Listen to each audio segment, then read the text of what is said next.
So I'm very fortunate to be standing here with Dr. Jane Goodall, who's the special ambassador for Disneynature, and then the directors of their latest film, Bears. So Jane, do the monkeys know that you're working with bears now? Well, I haven't told them. Oh, very smart, very good. Well, speaking of interspecies relationships, I was really surprised in the film how close the bears let that wolf get to them, and you guys get to the bears. Why is that? Well, the place where we made the film was Katmai National Park, and it's a complete wilderness, and those animals have had no bad experiences with people. So they become very trusting of people, and you can go there and you can sit as close to a bear as, well, a wolf as Really? you are to me. And as long as the situation is managed well by experienced guides, it's all absolutely fine. So it was a perfect place for us to make that film because we could literally just sit back and watch these fantastic things play out and watch what the bear's world is all about. Well, what about the wolf, though? That's a predator. Why would the bears let that get so close? Well, the bear mother, Sky, was pretty worried about the wolf, and we were delighted, to be honest, because grey wolves are very, very threatened in most of North America. They're very, very frightened of people.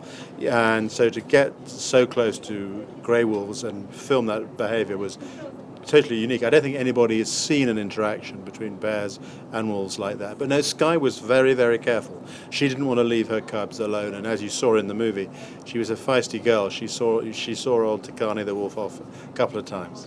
Well, that wolf, did get very close. It's a predator, and you said you were excited to be able to get it on camera. But at the same time, the cubs were in danger. They were in danger from a couple of threats. Were you ever thought, maybe I need to step in here? Or you're like, I can't interfere with nature. There's nothing you can do. I mean, what are you going to do? You're going to get between a mother and a big male bear? True. I mean, you could try it. No, our first rule of wildlife filmmaking is never get involved, never interfere. We want to film natural behavior, and we like to sort of be as visible as we can, just following the action. Mm-hmm. Well, bears are, I think, what we know of bears is colored by, I think, what we see in the news. And there have been a lot of bear attack stories, especially recently against, humans in populated areas. What are you hoping that people learn that's new about bears from this film? Well, it's completely different from wolves in populated areas because these are bears which have never been hunted, never been exposed to any human tempting food. And so what people can learn from that is how bears are when we haven't pushed so far into their habitat that they are compelled to try and live among us because we've taken their homes away. Oh, excellent. Mm-hmm. I mean, Jane's absolutely right. And then, bears have a bad reputation that they don't really deserve. There are some situations, conflict situations, where bears get cornered in a way they don't like it, but it's very, very, very rare, actually. Far more people are injured by their own dogs than are ever by bears.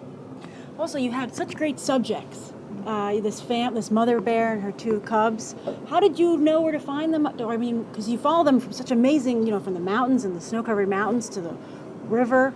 Well, I think we will say that these bears find us. We're working in a place where there are lots of bears, and you're always looking for the bear, mama bear, who is as calm as possible, who will accept you very close, and so Sky found us rather than us finding Sky.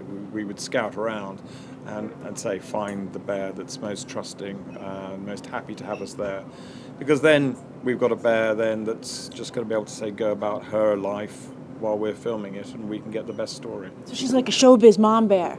She's like, oh, great, these cubs are great. Put them in front of camera. Well, I tell you, there is one thing that does happen when you have these very, very calm bears.